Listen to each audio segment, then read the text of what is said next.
is less than $123 million, right? Because if something goes wrong, that's the drinking water supply for 16 million people that goes down the toilet. So we try and put it in a context which makes a little bit more sense. People understand.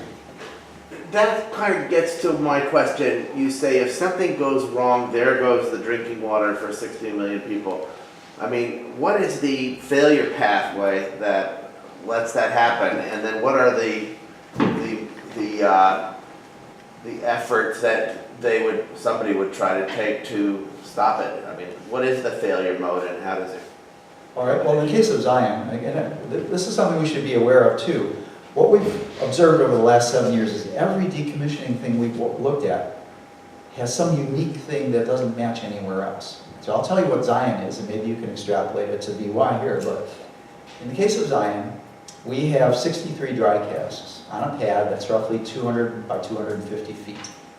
That cask pad, we've calculated, because they won't give us the numbers, is about 300 yards, maybe 250 yards to Lake Michigan, okay? Which doesn't sound like anything special until you factor in the fact that every outgoing flight out of O'Hare Field, the world's second busiest airport, that goes to Europe or the East Coast, every day flies over Zion. So, you know, it's a crapshoot. And then if you layer onto that the Airbus A380, which hasn't been calculated in terms of its risk, if they're, you know, we're not talking even terrorists per se. We're talking about unfortunate accidents with aircraft. Zion is 7 minutes away from O'Hare Field in normal flight operating time. So I'm laying out a scenario, and it's not the only scenario. There are other scenarios in terms of lake effect snows, in terms of, well, just earlier this year, 2 guys were arrested outside of a state park, which is adjacent to the Zion site, with jihadist signs, and they were members of ISIS and proclaiming that, you know, it's a 5-minute walk from the entrance of that park to the dry cask pad. All I'm saying is it's a crazy world right now, and it's a crapshoot. So do you want to pay the insurance policy or not? Well, I don't know, but you know, when you mess with the Great Lakes, folks like us get a little testy. So those are just a couple of possibilities. The first time I encountered dry casks was in the 1980s in Michigan. Mary Sinclair, some of you may know this name, she's unfortunately deceased, was opposing the construction of dry casks in Michigan. And if you've ever been to Chicago, I don't know if you have or not, we're on the west side of Lake Michigan. You got to go under Lake Michigan and then up into what's called the snow belt in Indiana, which Chris Williams can tell you about. And then you proceed into Michigan, which also has a snow belt all the way up to Lansing. The day the NRC held a hearing about the safety of dry casks, I had to drive through one of those snow belt blizzards. And all I could think of as I'm driving through is, I wonder who's out on the pad now shoveling snow. Because if those vents get blocked and nobody's out there, those casks are going to overheat. And it'll mess up the cladding on the fuel, and you'll have a pile of radioactive rubble in no time. Lots of things can go wrong. So, you know, our position is using hard on-site storage to at least reduce the amount of potential damage that could occur. When you have things bunched together, well, let's put it to you this way. The unfortunate event that took place in Las Vegas not too long ago was largely catastrophic because there were a lot of people bunched together. In a parallel way, dry casks are the same thing. If something goes wrong with one or two, it affects the ability to retain control and security and safety of all the other 61. So these are concepts which we don't think have been adequately addressed.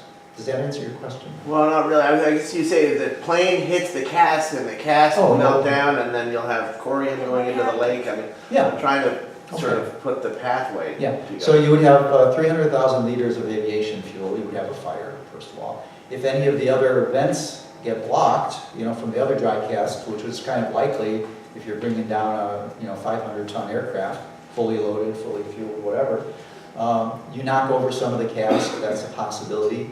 So you have vents closed, you have casks falling over, some may be breached because every engine on this airplane has the mass of an F-4 Phantom jet fighter. Okay, and if you're going at 400 miles an hour or more, because it's presumably be a downward trajectory, you're going to cause some damage to. You're envisioning many like a vehicles. gigantic dirty bomb, Exactly. not necessarily that we're having Right. a fuel pool fire or something. No, there's no more fuel pool. But So or a this is a spent fuel fire. gigantic, good analogy, a dirty bomb for sure.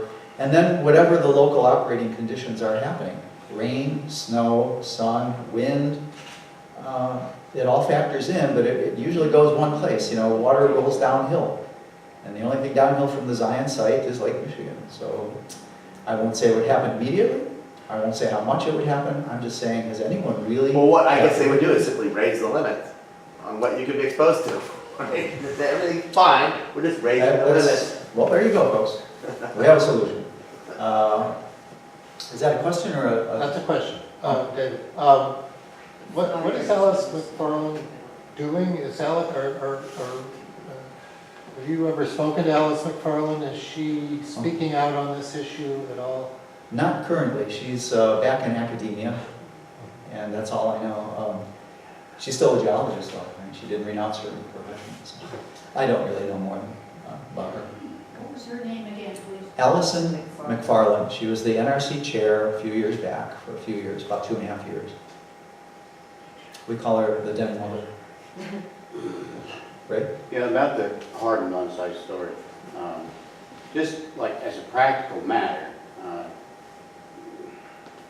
I'm curious as to why you don't include in your discussion Port Calhoun, Humboldt Bay, the Ukrainian storage, which, they're all using the Holtec 100U cask, specifically designed to be put at mostly below grade. Yeah, good point. And all I can say is time and ignorance primarily. Yeah, I again try to chunk it down either to the locality, but these are again perfect examples. Some of you may or may not recall a few years back when there was a huge flood on the Missouri River, and the plant that was in Nebraska became surrounded with water. We renamed it Port Calhoun at that point because the only way you could get to it was by boat and helicopter. The plant was totally surrounded. But if you look at those aerial photographs from the flood at Port Calhoun, there's one section of the plant site which, whoever you were, Mr. Engineer, thank you, was elevated, and it was the dry cask pad. Yeah. It was sufficiently elevated enough so even the flood, as bad as it was on the Missouri River, was only lapping at the edge of the dry cask. They deliberately sculpted that, built that up. Yes. To So bring that up. and that's a good example of, prescient engineering preventing a potential calamity. People here should know that NEC spent a lot of time and energy trying to convince our Public Utilities Commission that a underground storage or the underground storage cask combined with built-up burn was the way to go, and we got no traction here. Yeah. Well, we're hoping, I'll harp on the political once again because it's a point I left out earlier. One of the things I've been doing the last couple of years is recognizing that the mayor of Zion is critically important. So we've had a lot of conversations, and after all of these conversations, I think he's getting religion. He understands that he's stuck with the waste, so he's in favor of hardened on-site storage now, that's the first thing. But we both recognize that nobody's going to listen to us. 60 years of no nukes kooks have been ignored, forever. But somebody might listen to the mayors. So he and I have been talking about how do we organize mayors of reactor communities. And so we're starting to do outreach in Illinois and elsewhere, especially amongst the orphan community folks, to get together in the same room and just hammer out what are the significant problems and issues that government needs to address. So they're doing it there. Some of you, I mentioned this earlier, Amanda Jo Green in New York has been convening calls, and Mayor Hill and I have been a part of that. We are talking about getting a bunch of folks together to go to the National Conference of Mayors in January in Washington, D.C., and try and get a resolution, or at least a panel, on their national platform. Start talking about reactor closure issues now. And if they don't do it, we've got some plan Bs in mind as well. So we're gonna show up regardless. But it's the idea, we're gonna try and galvanize the mayors in their own self-interest to get just transitions, to protect them so they're not screwed when the plants close, get the make whole, and protect the communities with hard on-site storage. So that's where we think the rubber's really gonna hit the road, and we'll kind of move this along a little farther, with the mayor's help. And we invite you to be a part of it. So, in terms of the national sort of effort to combat the swift move towards centralized insured storage, which our federal delegation supports, by the way, as enlightened as they tend to be here in Vermont, they do support CIS right now. How, besides like the mayors, are there any other, I mean, it's really not that many communities nationally, so it's difficult to rally. Well, if you count the ones that are operating, you still have about 60 or 70 mayors to play with. And maybe even some previous mayors too. They might want to weigh in on this to tell some of their stories. But we're just thinking, like, again, the powers that be need to hear from a new audience that at least they have some respect for and maybe have more accountability to than us. Some of those mayors sit on the state party committees, or they sit on other local boards and whatever that are important to the Democrats, the Republicans, to the Libertarians, or whoever. And that's where we want these, we're planting the vocabulary, the message, and the reasons. And we know it's not going to be an overnight thing. It's going to take years, but gotta start somewhere. And David, if I could just make the point, I believe, not to let up the pressure, but the logistical, it's a logistical nightmare, this CIS, the whole idea. I mean, they don't have a train car that can handle these. I mean, there's so much that has to be done, not to mention, as people become more aware of it, the communities, the cities that are going to be on these paths, that's not going to happen soon. And in the meantime, renewables are taking off. The whole idea of nuclear power is going to lose favor. As far as the interim storage, that too, I think, as these efforts start to take hold. And I guess another way, I looked at the map too, and you're actually in pretty good geography here, because it's pretty much all going out. Yeah. Mayor Hill would have a slightly different take on it, because it's all coming through his backyard, So it's Mayor Hill who needs to talk to your delegation and say, hey, what gives you the right to ride through my community with these, dirty bombs, if you will, and then pollute another community in Texas and New Mexico, which are already economically beat up and depressed and environmental justice victims. We have to, this is something our movement has neglected for far too long. We get hung up on the geekdom stuff, all the RADs, REMs, Becquerels, all the technical jargon and the laws and whatever. Where the hell's the justice? This is our strong point. This is just ethically wrong. And who are you to say that your kids are worth more than the kids in West Texas? That's how I would put it to them. Show me the calculus. Which university studies that? Trump University. Is anybody doing hardened on-site storage? I mean, where are Yes. they doing it? Yes, it's being done in Europe. Yeah, in Europe, Fukushima was. And in Europe. I know, but now if you have hardened on-site storage, is there a reason why they don't want to do that in terms of their ability to get at that fuel at a later date if they No. want it for something else? No, it's a cost factor totally. In fact, as you heard, there are lots of ways you can engineer a hardened on-site storage site facility. But you can get to the fuel. That's the important thing, if needed. The other thing, though, is if there's a problem with the fuel, it's localized to that one area, and it doesn't prevent other people from coming in to do the fixing, where you don't have that with the bowling and the bowling alley technique. Anyone else? Ah, in the back.